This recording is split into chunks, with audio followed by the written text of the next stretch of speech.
Thank you, Mutinta, for coming back.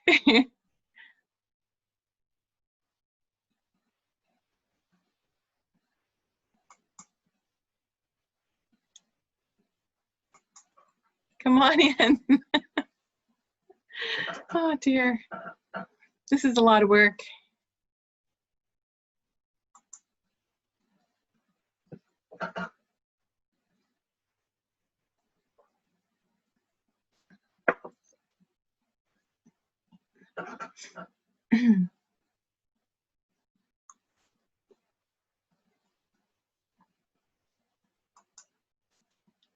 This is wonderful to have so many people.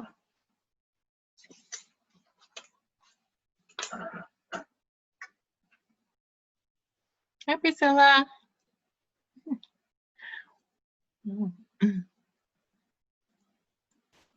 Oh.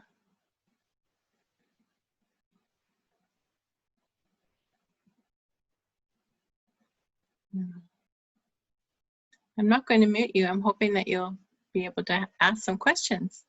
Where did Daniel go? Daniel Martinez. Did he come back?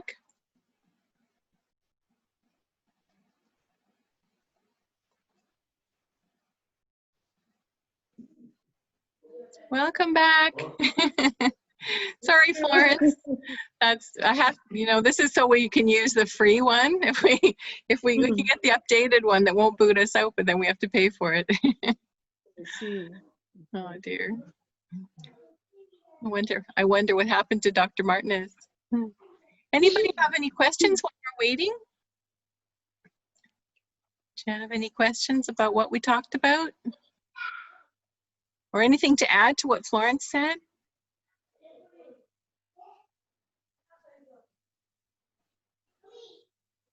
Or your own wedding stories to tell me?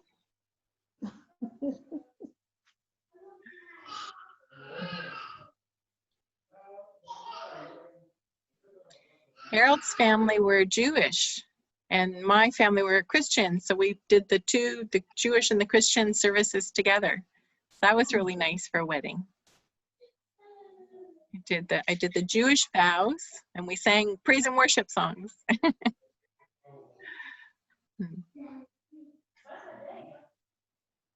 We already had children, so I had Sarah and Tom and Debbie. Here we are, some more people. We've got a lot of people today. This is wonderful. Thanks you guys for coming. Daniel reminded me that a year ago now we were there.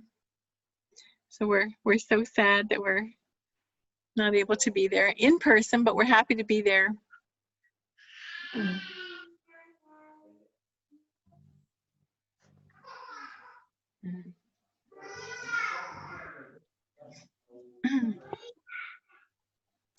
We're going to talk shortly about death and dying. We're going to start to move into that. So Florence, I wonder, I know the people in Awawa look after the people who have had HIV and AIDS, but what happens usually in your community when someone's dying? How does the church, how do the community take care of them? Yeah, what happens when someone has died, depending who has died. For example, if it was a man,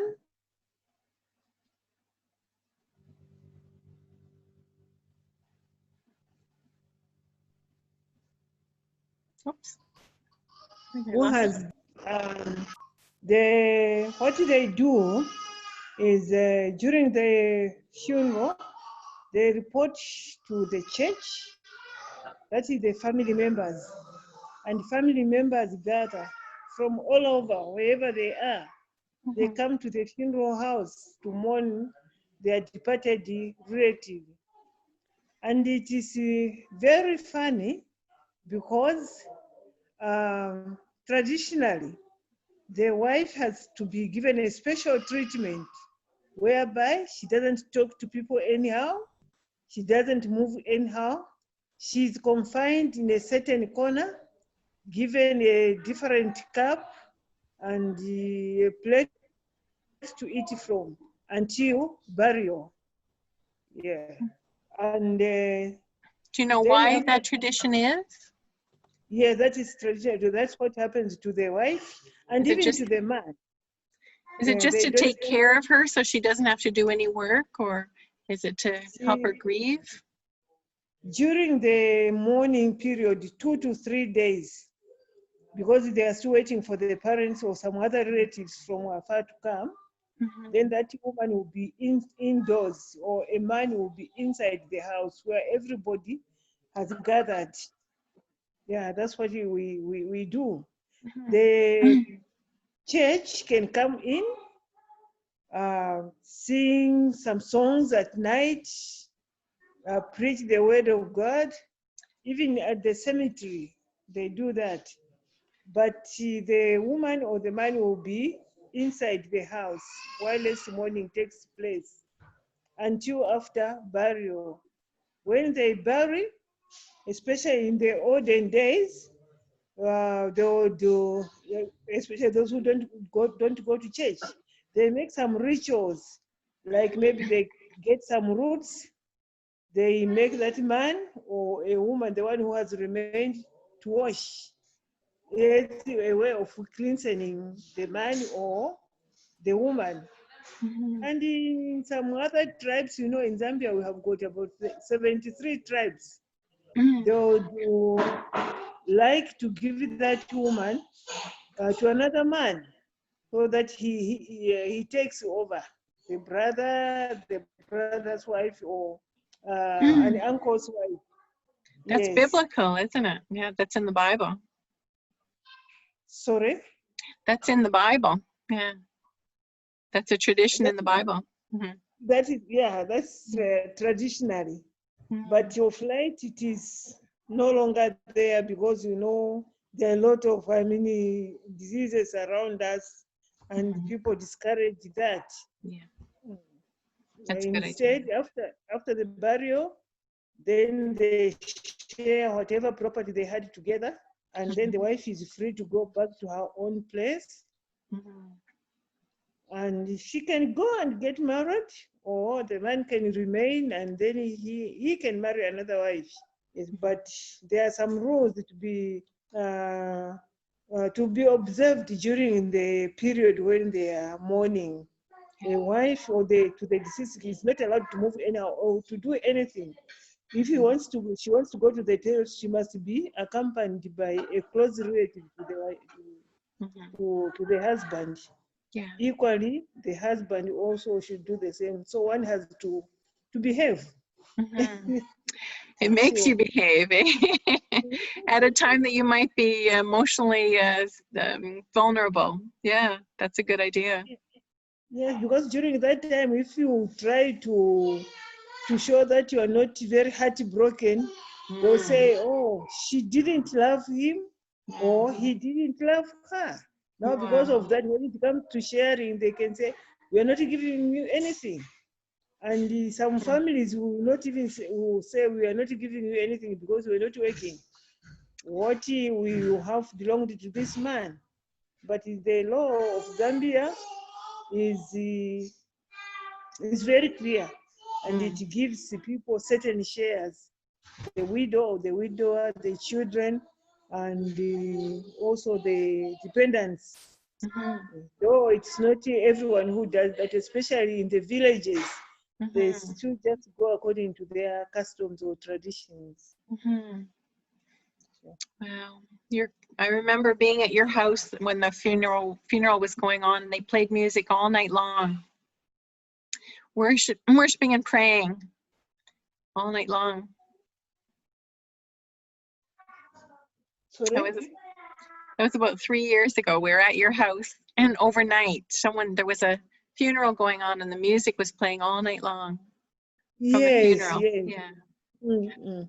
We play music on and on for 2 to 3 days until burial day. That Yes. must be exhausting. They must have And different people playing at different times. yes. Mhm. And the place is always overcrowded by people, neighbors, the relatives, even from very far. come to that place. Yeah. Yeah. I know. I know that your church is very involved. When someone dies, the whole church goes, and everybody really gathers around that family and supports them. That's a beautiful, beautiful cultural. Yeah, yes, we do that. We support food-wise, Mhm. everything, food-wise, consoling the relatives, everything. Mhm. For sometimes to go even to an extent of for buying a coffee Mhm. for the corpse and so forth and so on, Yeah. providing even transport. They really feel loved and supported. Yeah, that's Yes, wonderful. No wonder your and by church so is doing so doing, well. yeah, Thank you. and by so doing, you find that people can even start joining the church because of the help that you have given Yeah, to. exactly. That's the love of the Lord just wrapping them up, eh? It's beautiful. Mm, sure. Thanks, Florence. Oh, I'm Welcome.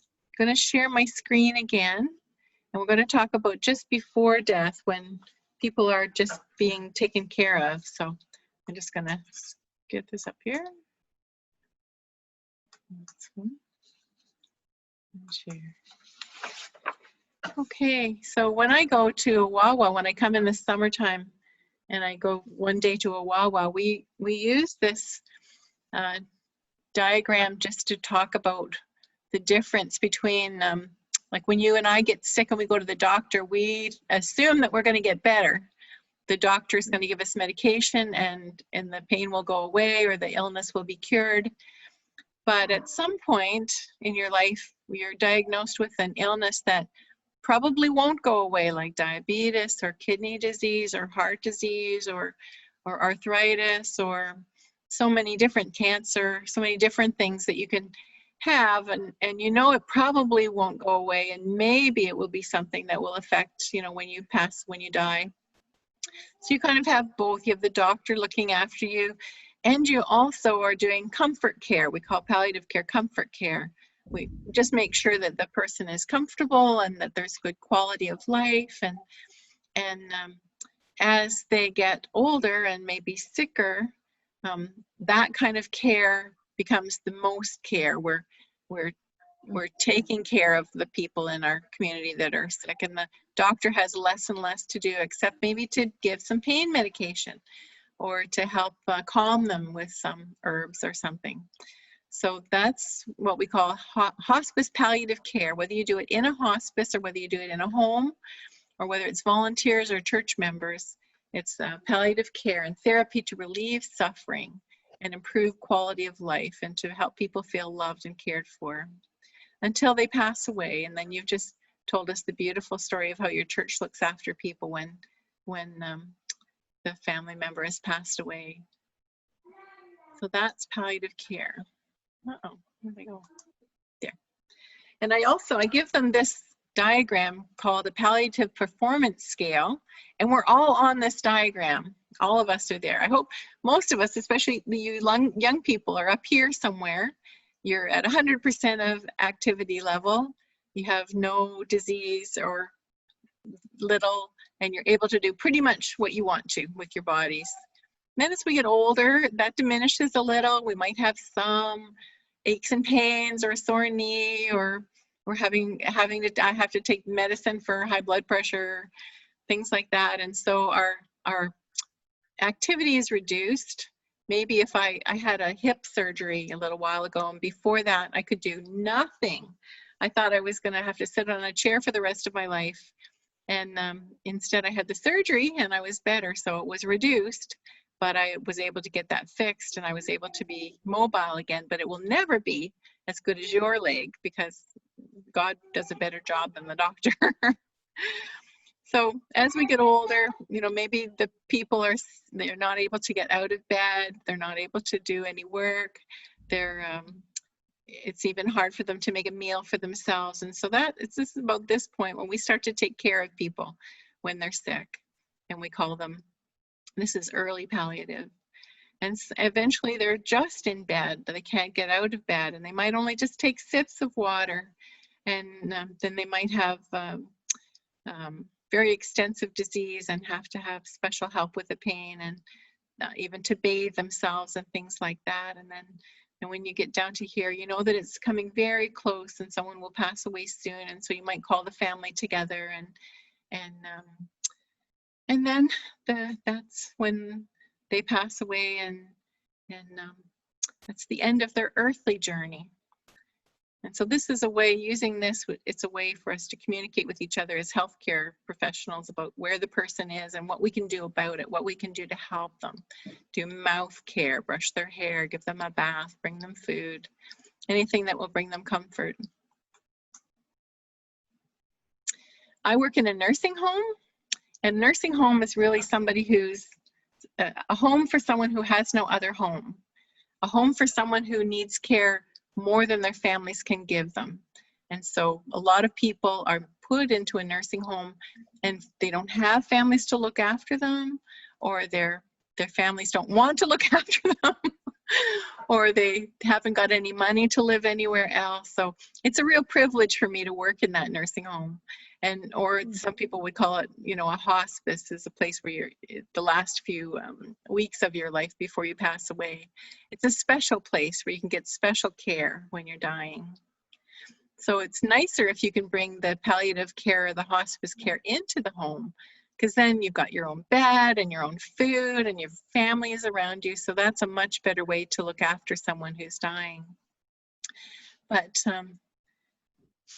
both the patient and the family get the support this way. If the families come into the nursing home, I can be there to be emotional support. The nurses are there for medical support, and there's wonderful food made by our kitchen. So it actually is very, it's a wonderful place to be.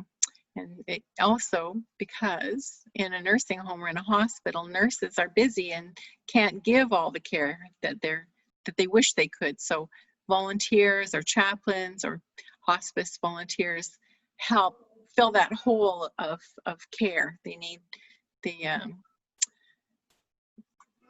help take the pressure off the nurses. And this is an article about hospice, how hospices were formed in Zambia. So I'm not going to take the time to click into it in case I get lost and can't get back out again, but do have a look at this later. I put this whole slide I will put this whole slide presentation on the WhatsApp so you can look at it, and I'll put it on the Google Classroom as well. All about how it started from the first person in England who initiated the hospice movement, and Zambia has a connection to Britain, so that's included in here, and then how it developed in your own country. And I know there's a hospice in Lusaka. So that's by Jeffrey Knox. So when someone's passing away or getting older and they want to make sure that what they want in care is done for them, and they'll write something called a living will or an advanced healthcare directive. And it's a legal document that details exactly what someone wants. If I was in Zambia and someone dropped down to the floor and I couldn't find their pulse, I would immediately start giving them CPR. We're all taught how to do CPR in healthcare, and anybody that passes out gets CPR if their heart's needing it. But maybe you're older, maybe you're frail, and if I did CPR on you, I might break a rib or something. And so you don't want CPR. Maybe you've got a disease that you know that's not going to go away, and you really want to go home to be with the Lord, and that's okay.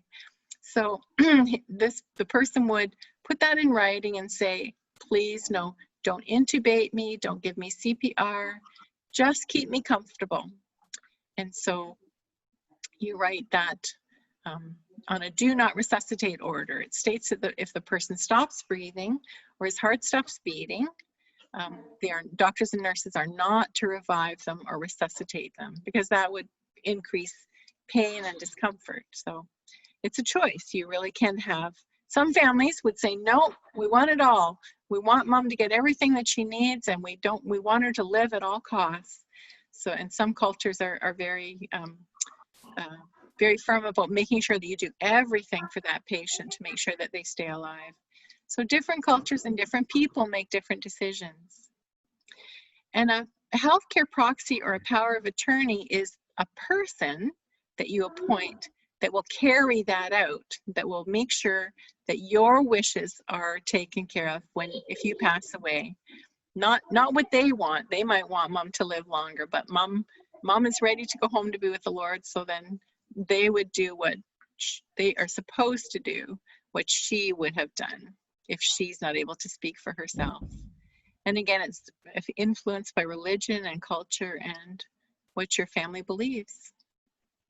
Now, when people pass away, there's lots of different options for burial too. You could be buried in a cemetery. You could be cremated. This is a sailor being, the ashes sprinkled at sea. And this is like a Hindu cremation fire. So lots of different options. Some people will be cremated, but they'll still be put in a cemetery. Maybe instead of like one person in a grave, there might be 2 or 3 family members in one grave. My personal choice is I want to be in a box in the grave. I don't want to be cremated. Harold wants to be. So what are some of the traditions in your family, or your traditions, Florence? Do you normally bury the whole body in the ground, or do they burn it sometimes, or? In Zambia, our tradition is to bury someone. Sometimes they make a coffin and they put the corpse in the coffin. And for some people who can't afford a coffin, they make a reed, a mat made of reeds, and then he put the dead there and then bury. Yeah. We have not experienced a situation whereby maybe they can burn the body and bury it. No, they normally bury the body. Yeah, that's really popular over here to be cremated, but I have no desire for that at all. But a lot of people, I think they think it's convenient because it takes up less space, and cemeteries are pretty crowded here because of so many people. So that's probably and also you can't bury people in the winter here because you can't dig the ground. So you have to wait. If somebody dies in the winter, they have to be stored somewhere until the spring when they can actually dig a grave. So unless you have the great big backhoes, maybe in the city they have, but yeah. But generally, I think. Yeah, in Zambia, on the burial day, they have to dig a very big pit, maybe 1.5 meters, yes, and then that's where they place the coffin. Do they put flowers? Whatever season it may be, we have to bury in the grave. And what about when it's the rainy season? How do you bury people in the rainy season when everything's flooded? Even if it is rainy, maybe instead of burying at 10 hours, they'll wait to see how the weather behaves, and maybe bury in the afternoon around 14 or 16 hours. So you'd have to maybe bury on higher ground. Would cemeteries be on higher ground? Yeah, they have to look for higher ground and bury from there. Well, there are sometimes some places where when it is, rain season, it becomes wet, so they have to look for a dry place and bury from there. Yeah. What's I going to ask? So do you have, does your church have a cemetery, or is there a community cemetery, or do people bury on their property? It is a community cemetery. We don't have our own, it's a community one.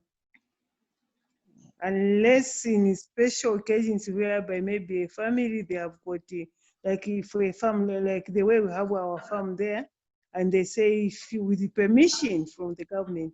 But in most cases, we just have a community cemetery. Yeah. Yeah, here every church has their own cemetery. So people that don't have a church, there's often a community cemetery though. Some people don't have a church, and so they don't have anybody to bury them. So sometimes I'll be the minister that buries the person that doesn't have a faith background. And that's a really nice opportunity, especially if there's any family left to be there to share the Lord. So yeah, it's nice to have a chance to always to share his love. So a lady named Elizabeth Kubler-Ross wrote a book called On Death and Dying. She was one of the people that helped found hospice palliative care, and she described a process of how a person would accept their own death. Imagine yourself if you just found out that you have cancer, and now what are you doing, and what's your heart and your mind doing? So she proposed 5 stages of grief: denial, anger, bargaining, depression, and acceptance. And most people experience these stages, but they might not experience them just in this order necessarily. They can come and go in lots of different orders, and it's not nice and clear and linear. It's can go back and forth. I'm just trying to get to it here. In different orders, depending on the person. So a lot of research has happened since she wrote this book. This was just kind of the foundational book. We know now that it's not just a nice tidy line, but it bounces around between the stages. Normal grief can last from 2 years to 5 years if you're grieving someone who's passed away. It can take you that long to kind of resolve it in your heart. And even when you think things are settling down and you've got the feelings under control, they can wash over you again. So it doesn't 100% go away for a while. It takes a while. It takes a while for those thoughts that bring tears to eventually bring a smile. It's a process that we have to work through. And this is just an overview, but we'll look at it in more detail later when we do courses about this. So I'm going to start with shock, not denial. So if you got your terminal illness, it's always a good idea when you're going to the doctor to hear the results for your test to take somebody with you, because sometimes when you're in shock, you don't hear, you're not able to take it in. It's too much, too emotional for you. So it's good to have someone else there to support you. You might not believe that it's happening to you. We were all in shock when COVID hit. We couldn't believe something like this could happen. It was beyond our scope of imagination that the whole world could shut down and we could be locked in our homes and not be able to buy toilet paper. I don't know about there in Zambia, but we had a terrible time here in Canada finding toilet paper. People would buy it and hoard it and no one else could have it. So I might, if I'm in denial, I might refuse to accept it. I don't have cancer. What do you mean? That's not true.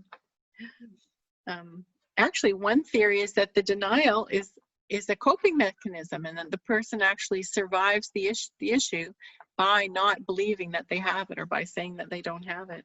My mom was actually like that. She had breast cancer, and she was diagnosed, and she didn't tell my dad and I. She went for one radiation treatment and then refused to go again. She just said, I don't have cancer, and kept telling herself, I don't have cancer. And one day when she was sitting at the kitchen table, she looked out her window and she saw Jesus outside her window. And she believes that she was healed from that breast cancer. So her denial was helpful. and God did deliver her. That was when she was 50, and she did die of cancer at 85. So I think she did pretty well. 35 years she lived beyond that. Anger is the most common response to grief. Anger at God, anger at life, anger at the disease.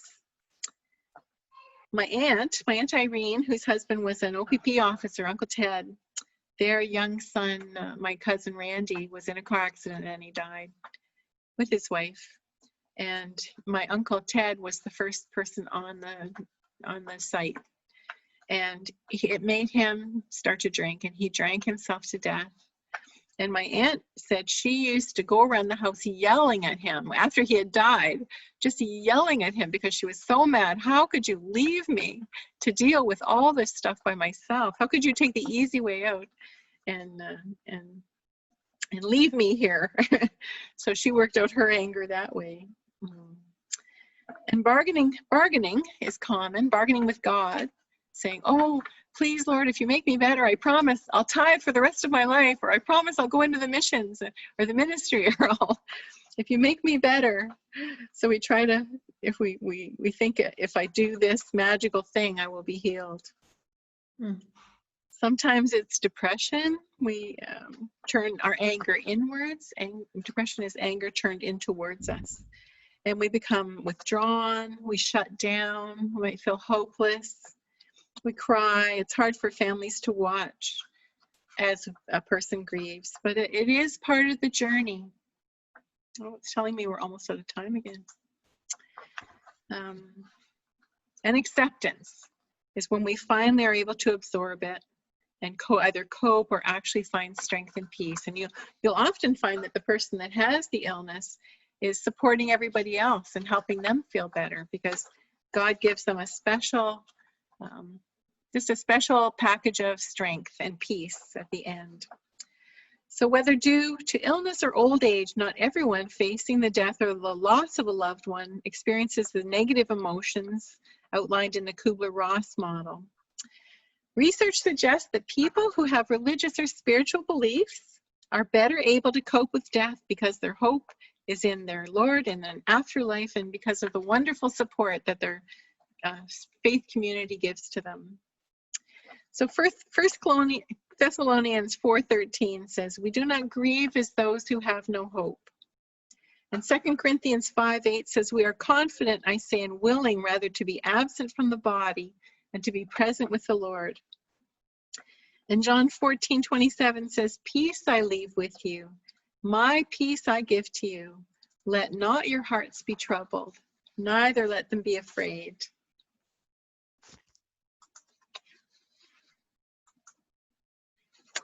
I love these two pictures.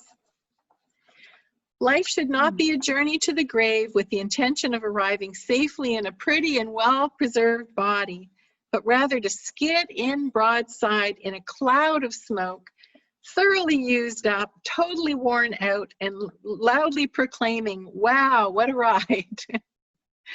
So that's the way we should enter heaven. That's by Hunter S. Thompson said that.